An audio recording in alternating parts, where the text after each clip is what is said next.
my junior high English class be like? ก็คือว่ามันมีมรกต อืม มีมรกตบุษราค อืม ำมีนินจินดา อ่า เอเมทิส อืม โกเมน อืม รสคอร์สและพลอยไพลินจะเป็นด้วยไหม I said boom, chicka boom. Nothing left for me to do but dance. Chica Story ทุกคนวันนี้ตัดผมมาใหม่มีความแง้มมีความแบวมีความแบบเด็กเกาเด็กตัวเล็กตัวน้อยก็เลยแบบมีความสดใสร่าเริงก็เลยอยากจะมาเล่าเรื่องราวที่มีความย้อนอดีตกลับไปตอนที่เริ่มเรียนภาษาอังกฤษตอนแบบม.1 อะไรอย่างเงี้ยใช่ไหมก็จะมาเล่าให้ทุกคนฟังว่าเรื่องราวในตอนนั้นมันเป็นยังไงแล้วก็เผชิญเรื่องราวความน่ากลัวของคุณครูแต่ละคนเนี่ยมาได้ยังไงอะไรอย่างงี้ใช่ปะก็เดี๋ยวจะมาเล่าให้ทุกคนฟังนะคะแล้วก็อย่าลืมคอนเซปต์ค่ะรายการมันต้องมีคอนเซปต์วิผิดอันจะดึงดังไปบ่ะโอเคนี่นะคะคือถั่วเกาลัดหรืออะไรวะเกาลัดอะเคยกินปะจำรสชาติไม่ได้แล้วอะแต่ก็น่าจะอร่อยนะ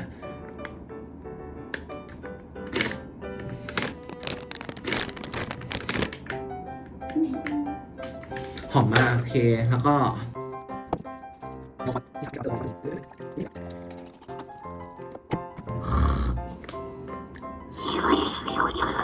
โอเคเดี๋ยววันนี้จะกิน2อย่างนี้ไปพร้อมๆกันแล้วก็มีช้อนนะคะเพราะว่าเอาไว้ตักกินแล้วกันขอชิมก่อนแล้วกันเนาะอร่อยเหมือนเดิมคอแห้ง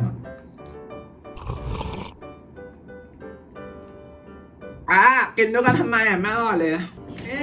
เดี๋ยวกินทีละอย่างแล้วกันเนาะโอเคได้เอาไว้ตรงไหนดีวะเอาไว้ตรงไหนดีวะ ตรงนี้แล้วกันเนาะเอาไว้ตรงนี้เหรอมันดูขายของอ่ะเอาไว้ตรงเนี้ยคลิกหลังด้วยนะเพราะมันไม่มีใครสปอนเซอร์นะคะแล้วก็เอาไว้ข้างหลังอย่างนี้ต่อไปเลยโอเคทุกคนเราก็จะมาเริ่มเล่ากันเลยดีกว่าค่ะว่าเหตุการณ์มันเป็นยังไงแต่ถ้าจะเล่าจริงๆแล้วอะเรื่องราวการแบบเดินทางของการฝึกพูดภาษาอังกฤษของเราอะเราต้องย้อนความกลับไปก่อนม.1อะเก็ทใช่ปะก็คือตอนประถมเว้ยคือตอนประถมอะที่เราเรียนภาษาอังกฤษอะเราเรียนภาษาอังกฤษในโรงเรียนแบบไม่ได้เรียนพิเศษเพิ่มเราก็เรียนภาษาอังกฤษในโรงเรียนอะไรเงี้ยซึ่งโรงเรียนเราไม่ใช่โรงเรียนไบลิงกัวแล้วคือครูที่เราเรียนภาษาอังกฤษด้วยอะก็จะมีทั้งครูต่างชาติกับครูคนไทยแต่ครูต่างชาติก็คือเรียนแค่สัปดาห์ละครั้งอะไรเงี้ยส่วนครูคนไทยอะก็เรียนเยอะหน่อยแต่ภาษาอังกฤษที่เขาใช้อะก็จะมีความแบบอังกฤษสำเนียงไทยแล้วก็จะติดคำสร้อยภาษาไทยเก็ทใช่ปะแบบทำไม you don't understand อะไรประมาณเนี้ยเข้าใจใช่ปะมันจะต้องมีแบบมีอย่างเงี้ยตลอดเวลาซึ่งมันก็ทำให้เราติดนิสัยการพูดภาษาอังกฤษที่ไม่ใช่ภาษาอังกฤษเต็มร้อยงงไหมตอนประถมนะแล้วพอมาถึงตอนม.1ปุ๊บใช่ปะต้องสอบเข้าใช่ไหมคือมันจะมี2โรงเรียนที่รู้สึกว่าเราน่าจะเข้าเก็ทใช่ปะคือมันมีโรงเรียนที่เราไม่ได้เข้ากับโรงเรียนที่เราเข้าซึ่งโรงเรียนที่เราเข้าคือมันอยู่ใกล้บ้านเราแบบมากๆแต่โรงเรียนที่เราไม่ได้เข้าคือมันก็อยู่ไกลกว่าแต่เราอยากเข้าโรงเรียนนั้นมากกว่างงไหมสมมติขึ้นมานะว่าโรงเรียนที่เราอยากเข้าคือโรงเรียน A ส่วนโรงเรียนที่เราไม่อยากเข้าคือโรงเรียน B ใช่ปะแล้วแม่ให้เราไปสอบเข้าห้องพิเศษโรงเรียน B เพราะว่าแบบคือมันเปิดพอดีแล้วมันเป็นโปรแกรมภาษาอังกฤษแม่ก็แบบอยากให้เราเข้าอะไรอย่างงี้ใช่ปะแต่ห้องธรรมดาโรงเรียน A คือยังไม่เปิดมันจะต้องเปิดหลังห้องพิเศษโรงเรียน B สอบเสร็จงงปะนั่นแหละซึ่งความสอบติดแล้วแม่ก็แบบไม่อยากให้ไปสอบใหม่แล้วใช่ปะเราก็เลยก็สอบติดแล้วขี้เกียจสอบใหม่ด้วยเหมือนกันถึงแม้เราจะอยากเข้าตอนนั้นเราก็เลยแบบเข้าไปเลยละกันอะไรอย่างเงี้ยใช่ไหมแบบเรียนที่นี่ก็ได้แหละมั้งเพราะมันเป็นห้องแบบภาษาอังกฤษด้วยถ้าเรียนโรงเรียน A คือเราไม่ได้เรียนภาษาอังกฤษนะอะไรอย่างเงี้ยใช่ปะเราก็เลยแบบก็จริงมันก็มาเรียนโรงเรียน B นั่นแหละแล้วก็ทุกอย่างมันก็เริ่มต้นจากการเข้ามาเรียนที่โรงเรียนนี้โรงเรียน B คือโรงเรียนเนี้ยมันเป็นห้องพิเศษภาษาอังกฤษใช่ปะเราก็เลยต้องเรียนภาษาอังกฤษแบบเหมือนออกจะแบบเกือบทุกวิชาคือมันก็ไม่เชิงเกือบทุกวิชานะก็จะมีแบบภาษาอังกฤษคณิตวิทย์แล้วก็คอมพิวเตอร์ใช่ปะที่ต้องเรียนเป็นภาษาอังกฤษส่วนที่เหลือก็จะเป็นภาษาไทยแต่ส่วนใหญ่ก็จะเป็นภาษาอังกฤษ แล้วมันก็คานา a lot to me คือจำได้เลยว่าวันแรกใช่ปะที่เข้าไปอ่ะคือมันจะมีเรื่องหัวหน้าห้องใช่ปะแล้วแสดงแต่ปะยังไงอ่ะก็คือแบบเพื่อนก็คือเลือกให้แบบเป็นหัวหน้าห้องอะไรเงี้ยการเป็นหัวหน้าห้องอ่ะมันไม่ได้บอกแค่ทำความเคารพอะไรเงี้ยใช่ไหมของโรงเรียนน่ะ B นะก็คือต้องแบบเหมือนส่งเอกสารอ่ะให้ครูเซ็นแต่ละคาบอ่ะใช่ปะใบลายคาบหรอหรือยังไงเขาเรียกว่าอะไรอ่ะนั่นแหละก็คือต้องส่งเอกสารให้ครูเซ็นใช่ปะแล้วคาบแบบคาบภาษาอังกฤษอ่ะในวันแรกๆเลยอ่ะใช่ปะคือมันจะมีครูคนหนึ่งเว้ยที่เป็นครูแบบต่างชาติอ่ะเป็นครูฟิลิปปินส์อ่ะมึงคือเขาอ่ะก็จะตัดผมหน้าม้าตึ้งแล้วก็มีกระโปรงที่ยาวถึงแบบปิดข้อเข่าอ่ะประมาณนั้นไม่ใช่ปิดข้อเข่าปิดข้อตุ่มตาตุ่มอ่ะใช่ก็คือแบบประมาณนั้นอ่ะแล้วเราก็ต้องเอาใบลาคาบอ่ะไปส่งให้เขาใช่ปะในวันแรกอ่ะพอเขาเข้ามาในห้องเสร็จปุ๊บใช่ปะเราก็ต้องเอาเอกสารไปให้เขาเซ็นเว้ยว่าแบบว่าเช็คชื่อนะเด็กมาแล้วนะอะไรประมาณเนี้ยซึ่งเราไปให้เขาเสร็จปุ๊บอ่ะเราก็ต้องพูดภาษาอังกฤษกับเขาใช่ปะเราก็รู้สึกว่าเราก็มีส่วนผิดนะเรื่องเนี้ยคือแบบมันก็เป็นอาจจะเป็นส่วนที่ทำให้เขารู้สึกแบบออฟเฟนหรือเปล่าหรืออะไรประมาณนั้นแต่ไม่รู้ว่าเดี๋ยวเล่าให้ฟังก่อนคือตอนนั้นที่เราเดินเข้าไปใช่ป่ะเราก็พูดแต่เราไม่ได้พูดภาษาอังกฤษเพราะว่าเรารู้สึกว่าเราพูดไม่ได้ใช่ป่ะแบบเราพูดไม่ได้เราพูดไม่เป็นใช่ป่ะแบบใบลายคาบใบเช็คชื่อเราพูดไม่เป็นตอนนั้นคือแบบมันพูดยังไงวะใช่ป่ะก็พูดไปเลยแบบว่ายูเซนนะอะไรอย่างเงี้ยใช่ป่ะแต่ว่าอย่างที่เราพูดเราไม่รู้ว่ามันจะเชิงแบบล้อเลียนคนอังกฤษหรือเปล่าอะไรอย่างเงี้ยใช่ป่ะคือในตอนนั้นนะแต่ตอนนี้เราก็รู้แล้วว่าเราผิดคือตอนนั้นเราก็พูดประมาณแบบ you send อะไรประมาณเนี้ย นายแยก rating ที่จะเป็นตัวแทนให้รายการ Road ภาษาไทยสำเนียงอังกฤษใช่ป่ะซึ่งเขาก็แบบหัวร้อนมากแบบหัวร้อนมากเก็ทใช่ป่ะซึ่ง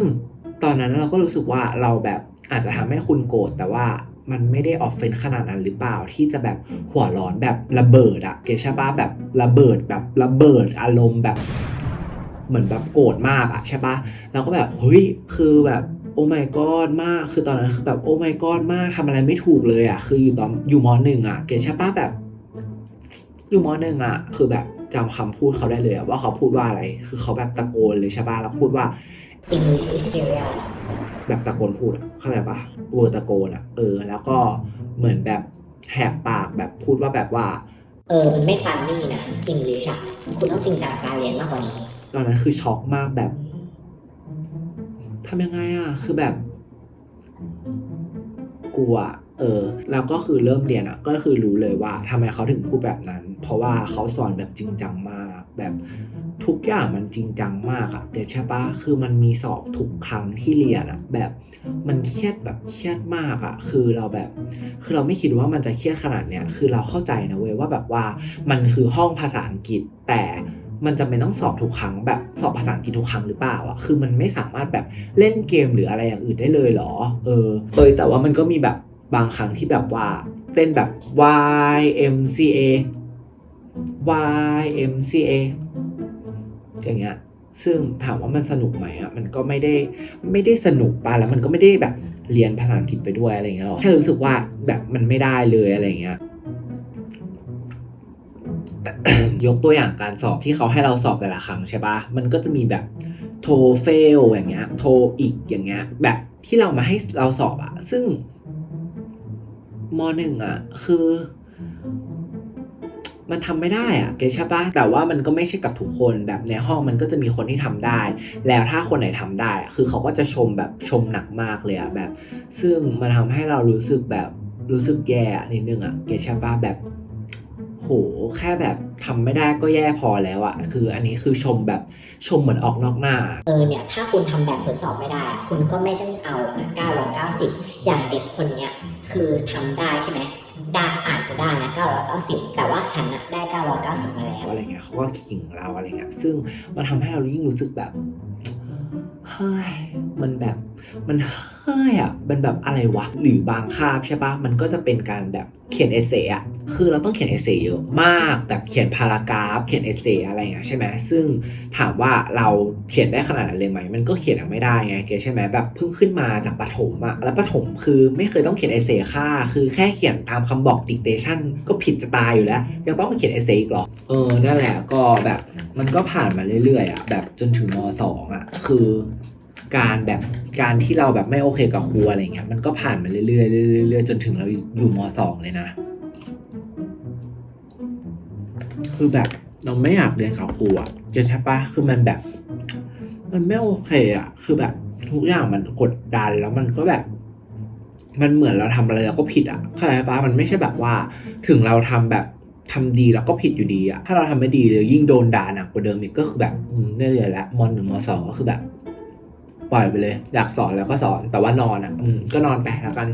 จำได้เลยว่าช่วงนั้นคือแบบร้องไห้ทุกวันอ่ะเกชป้าแบบว่าไม่อยากเรียนแล้วแบบไม่อยากเรียนห้องพิเศษภาษาอังกฤษอะไรเนี่ยแล้วอ่ะคือแบบอยากย้ายไปห้องอื่นแบบห้องที่มันไม่ต้องใช้ภาษาอังกฤษขนาดนี้แล้วอ่ะเพราะว่าอาจจะเป็นเพราะว่าครูคนนั้นคือแบบอาการหนักมากอะเกชป้ากับเราอะเข้ามาม.3 ปุ๊บอะเราก็รู้สึกว่าเราอะจะต้องแบบขยันเรียนขึ้นกว่าเดิมไม่งั้นเราจะแบบไม่สามารถออกไปจากที่แห่งนี้ได้เพราะว่าเราเหมือนแบบติดอยู่ที่แห่งนี้อะแล้วมันแบบมันออกไปไม่ได้อะเกชป้ามันไม่ถูกจริตกับเรามากๆเลยอะเราแบบเราอยากออกไปจากที่แห่งนี้มากๆเราก็เลยแบบจะตั้งใจเรียนซึ่งตอนแรกอะตั้งใจเรียนในห้องก่อนเว้ยแบบก็คือตั้งใจเรียนในคลาสไปเรื่อยๆอะแบบในตอนม.3 อะแล้วคือมันมีอะไรเกิดขึ้นหรือปะคือครูคนเดิมอะครูที่เป็นหน้าม้าคนฟิลิปปินส์คนนั้นอะเอาแฟนมาสอนก็คือมีแฟนเอาแฟนมาด้วยเลยแพ็คคู่เลยเกลียดกูคู่เลยคือแบบเริ่มเลยเอาแฟนมาเลยม.3 พอจะตั้งใจเรียนปุ๊บเอาแฟนมาเลยเริ่มเลยนั่นแหละถึงตอนเนี้ยจะแบบขยันเรียนขึ้นแล้วแต่ก็ต้องรับมือแบบ2 ทางเลยอ่ะมันแบบมันเยอะสิ่งมาหมดเลยใช่ปะคือตอนเนี้ยแฟนเขาอ่ะเข้ามาสอนแล้วก็สอนในวิชาวิทยาศาสตร์ตอนนั้นใช่ปะเราก็อยากจะโชว์แบบเราเป็นเด็กใฝ่รู้ใฝ่เรียนขึ้นแล้วนะอะไรประมาณนี้ใช่ไหมก็แบบมันมีคลาสนึงจำได้เลยที่แบบแฟนเขาสอนอ่ะเขาสอนแบบวิทยาศาสตร์อ่ะแล้วเขาก็วาดรูปแบบบ่อปลาใช่ปะใหญ่ๆอ่ะเขาบอกว่ามันคือพรหลังบ้านเสร็จปุ๊บใช่ไหมเขาก็บอกว่าเนี่ยมันมีแบบ fishes เยอะเต็มไปหมดเลยแบบคือกูก็แบบตั้งแต่กูเรียนมาคือกูไม่เคยรู้มาก่อนเลยว่า fishes มันสามารถแบบพูดได้อะเกชป้าคือเข้าใจว่าแบบว่าfish ก็พอแล้วอะเกชป้าคือ fish ก็คือปลาแบบหลายตัวไงเพราะหูอะเกชป้าก็เฮ้ยทำไมมันถึงเป็นอย่างนี้ fishes มันมาจากไหนก็ว่าเฮ้ยใฝ่รู้ใฝ่เรียนใช่ไหมเรารู้สึกว่าเราไม่มีมารยาทแล้วเราก็ถามได้ดีเกชป้าแบบคือเขาสอนเสร็จแล้วอะแบบคือเขาอธิบายทุกอย่างเสร็จหมดแล้วใช่ปะเขาบอกโอเคเริ่มทำงานได้แล้วเขาก็เดินตามทีละโต๊ะใช่ปะซึ่งเราอะนั่งอยู่กับเพื่อนเราซึ่งเพื่อนเราก็มีความเก่งภาษาอังกฤษเราก็ถามเพื่อนเราแล้วนะเว้ยว่าแบบว่ามันสามารถเติม es ได้ใช่ไหมอะไรอย่างเงี้ยใช่ปะแบบงงอะทำไมมันถึงเป็นอย่างนี้อะไรอย่างเงี้ยใช่ปะเพื่อนเราก็บอกว่าไม่รู้เหมือนกันวะมันได้เหรอวะหรือยังไงอะไรยังไงใช่ปะแล้วพอเขาเดินมาตรงโต๊ะเราปุ๊บอะใช่ปะเราอะก็เลยแบบถามดีไหมว่าถามดีไหมวะเพื่อนก็ถามดีแบบอยากรู้ก็ถามอะใช่ปะเราก็รู้สึกว่าอยากรู้ก็ถามดีใช่ปะก็เลยแบบถามแล้วเขาก็ตอบกลับมาว่าบูมนี่มันไม่ใช่คาบภาษาอังกฤษนี่มันเรียนวิทยาศาสตร์อยู่จะเรียนวิทย์ก็เรียนวิทย์ไปเนี่ยเข้าใจใช่ปะตอบเป็นภาษาอังกฤษนะแบบคุยเป็นภาษาอังกฤษเขาแบบพูดไทยไม่ได้ก็แบบตอนนั้นก็คือแบบอย่างเงี้ยอึกไปกับเพื่อนอะให้แบบว่าแต่ว่าเพื่อนไม่โดนไงเพราะว่าถามจ้ะเคก็คือแบบเคโดนก็โดนวะก็คือแบบมีความแบบเสียใจอะเข้าใจปะเสียใจมากเลยนะแบบตอนนั้นคือแบบเซ็งอะแบบเฮ้ยเราจะตั้งใจเรียนแล้วก็โดนด่าแบบพอเราไม่ตั้งใจเรียนแล้วก็โดนด่าเหมือนแบบทำอะไรก็ผิดอะเข้าใจใช่ปะตอนนั้นคือแบบโหมันขนาดนั้นจริงๆเหรอวะที่แบบถามแล้วจะโดนพูดอย่างเงี้ยคือไม่เข้าใจอะว่าทำไมเขาถึงพูดคำนี้ออกมาทางที่เขาเป็นครูอะเก็ตใช่ปะนั่นแหละก็ไม่โอเคมากๆแบบแต่ก็ทำให้เราอยากย้ายโรงเรียนมากขึ้นก็เลยไปเรียนพิเศษซึ่งตอนนั้นเราก็หาที่เรียนภาษาอังกฤษที่แบบมันเน้นการพูดเน้นการสื่อสารอะไรเงี้ยเราก็ไปเจอที่หนึ่งนั่นก็คือ Wall Street English นะคะค คือตอนนั้นที่ไปเรียนที่วอใช่ปะคือเราไปเรียนพร้อมเพื่อนแต่ว่าก็แบบไม่ได้เรียนคลาสเดียวกันขนาดนั้นอะเก็ตใช่ไหมเพราะว่าเลเวลเรากับเลเวลเพื่อนอะคือต่างกันด้วยเพราะเพื่อนแม่งเรียนเก่งไงแล้วคือแบบเราอยู่เวล2อะคือมันจะมีเหมือนสิ่งที่เรียกว่า CEFR เว้ยคือมันจะเป็นการวัดระดับว่าคุณอะภาษาอังกฤษอยู่เวลไหนอะไรเงี้ยมันจะมี20เวลก็คือไปเลยจ้ะเวล2ไปเลยจ้ะตอนเริ่มอะตอนแรกอะคือแบบไม่ไหวแล้วไปไม่รอดคือที่เนี่ยมันดีตรงที่ว่ามันไม่ทำให้เราเบื่อเก็ตปะคือมันมีหลายแบบคลาสให้เราเรียนอะคือมันมีทั้ง interactive lesson มันมีcomplementary class มี social club มีencounter อะไรเงี้ย interactive lesson ใช่ปะมันจะเรียนกับคอมใช่ไหมแล้วมันจะให้นั่งดูซิทคอมอะซึ่งแบบบริบทมันชัดเจนมากแบบเหมือนเราอะถืออย่างเงี้ยใช่ปะแล้วเราพูดว่า a glass of milk อะคือเราก็รู้เลยว่าอันเนี้ยมันคือ a glass of milk แบบทางที่เราไม่ต้องแบบแปลเป็นไทยอะเก็ตใช่ปะเพราะมันเป็นภาพที่ชัดอะไรเงี้ยมันก็แบบเข้าใจอะเก็ตใช่ปะแล้วมันก็ฝังเข้าไปในสมองเลยอะแล้วมันก็จะมีบทเรียนหลังจากที่เราดูซิทคอมเสร็จใช่ปะเขาก็จะให้เราออกเสียงตามแบบตามตัวละครในซิทคอมว่าเราออกเสียงถูกต้องไหมภาษาอังกฤษแล้วหลังจากที่เราเรียนเสร็จแล้วใช่ปะมันก็จะมีดิจิตอลบุ๊กเว้ยดิจิตอลบุ๊กอันเนี้ยจะรวบรวมแบบคำศัพท์ที่เราเรียนไปแล้วอะมาอยู่ในนี้แล้วเราก็สามารถแบบทวนเองได้ก็คือแบบ I love this แล้วก็คลาสเสริมอื่นๆใช่ไหมอย่าง complementary อย่างเงี้ยก็จะเป็นเหมือนบทเรียนเสริมของแต่ละเลเวลที่เราเรียนอ่ะมันก็จะมีบทเรียนต่างๆที่สามารถเลือกเรียนได้ว่าเราอยากเรียนอะไรเพิ่มเติมมันก็จะมีใน complementary ส่วน social club อ่ะมันก็จะเป็นคลาสที่แบบเหมือนมีกิจกรรมทำร่วมกันแบบทำคุกกิ้งมีทำแบบตามหาของอะไรประมาณนี้ก็แบบมีความเก๋หนึ่งอะไรหนึ่งแล้วก็ encounter ใช่ไหมก็จะเป็นแบบการพบปะนัดพบคือเขาจะมาเช็คว่าเราเข้าใจบทเรียนที่เรียนไปหรือเปล่าอะไรอย่างเงี้ยนั่นแหละแล้วคือครูทุกคนคือแบบ nice มากแบบดีมากคือเขาไม่กดดันเราเลยแล้วเขาก็แบบพยายามเหมือนช่วยเหลือเราให้เราแบบทำให้ได้แบบเฮ้ยไม่เป็นไรนะยูโอเคนะแล้วเขาก็ทำให้เราแบบได้เหมือนปลดล็อกสกิลแบบว่าการใช้ภาษาอังกฤษที่ออกนอกกรอบอะเก็ตใช่ปะไม่ได้ตีกรอบเอาไว้เหมือนตอนที่เราแบบตีกรอบไว้ใช่ปะแบบว่าคิดว่า fish มันคือแบบมีแค่ fish อย่างเดียวมันไม่สามารถเป็น fisher ได้เพราะว่ามีครูเคยบอกเรามาอะไรเงี้ยเขาทำให้เราเข้าใจว่าแบบว่าภาษามันเปิดกว้างนะมัน flexible นะแล้วเราก็สามารถใช้ได้หลากหลายอะไรเงี้ยทำให้เรากล้าที่จะพูดออกมาถึงแม้ว่าที่ Wall Street เนี่ยจะมีราคาที่แบบแพงหน่อยใช่ปะแต่คือเราอะเรียนเองจริงๆอะแบบ1 ปีใช่ปะก็คือคุ้มค่านะเพราะว่าเราอะแบบสามารถ communicate ได้หลังจากที่เราเรียนไปแล้วอะเราก็รู้สึกว่าเราคุ้มถ้าเราแบบเข้าไปเรียนแล้วก็แบบทำความเข้าใจกับบทเรียนเปิดใจอะไรอย่างเงี้ยแล้วคือตอนนี้ถึงแม้ว่าจะมีโควิดก็ตามแต่ Wall Street เขาก็เปิดคอร์สเป็นแบบออนไลน์แล้วก็คือ complementary encounter หรือว่า sitcom เนี่ยเราก็เข้าไปดูได้เลยยกเว้นsocial club ใช่ปะที่มันจะต้องแบบเจอตัวต่อตัวแล้วคือยังไง CEFR การวัดระดับเขาให้เราทำไปเลยทำได้เลยฟรีถ้าไปทำเองเนี่ยคือแบบ1,000 กว่าบาทอะนั่นแหละก็คือเด็ดโดนมากถ้าใครสนใจนะคะก็ Wall Street English ค่ะนั่นแหละเราก็เรียนไปเรื่อยๆใช่ปะแล้วเราก็รู้สึกว่าเราแบบพัฒนาขึ้นเก๋ขึ้นอะไรเงี้ยเราสามารถ communicate ได้ในระดับหนึ่งแล้วครูก็แบบมีความตกอกตกใจแล้วก็มาถึงแบบประมาณใกล้จะจบม.3 แล้วอะคือมันก็ต้องถามใช่ปะว่าแบบว่าเราจะเข้าที่ไหนอะไรเงี้ยครูม.3 ก็จะถามเด็กทุกคนว่าแต่ละคนอาจจะเข้าโรงเรียนอะไรการจะย้ายโรงเรียนหรือเปล่าหรือว่าจะต่อที่เดิมอะไรอย่างเงี้ยคนที่ถามก็คือ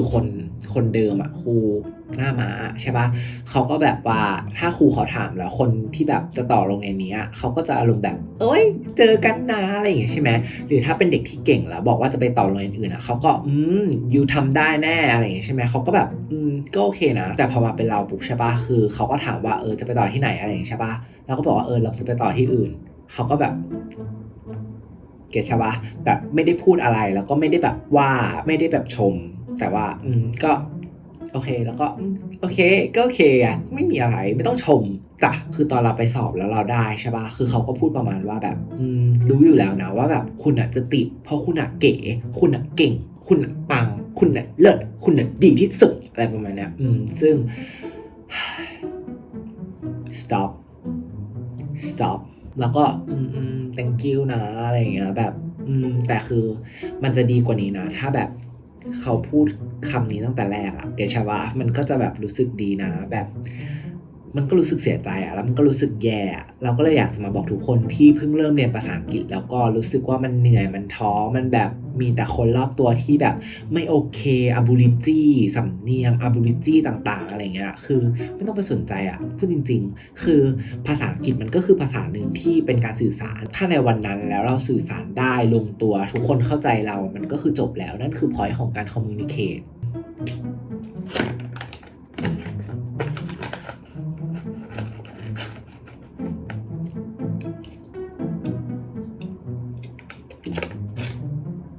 Bye.